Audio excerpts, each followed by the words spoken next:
Today I'm making a pork tonkatsu. It's a Japanese dish made of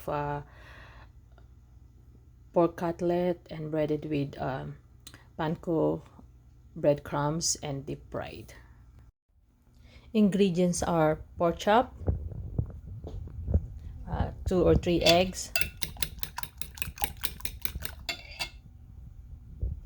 flour.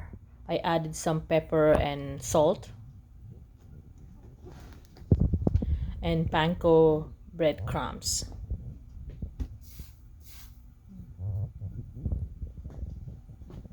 So put oil in a pan and make it really hot and start deep frying when it's ready. So yeah, that's what I did. I put some pepper on it and salt and flour.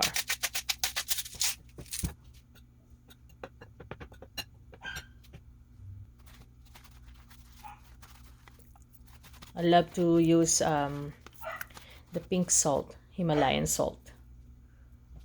I found it's added some flavor.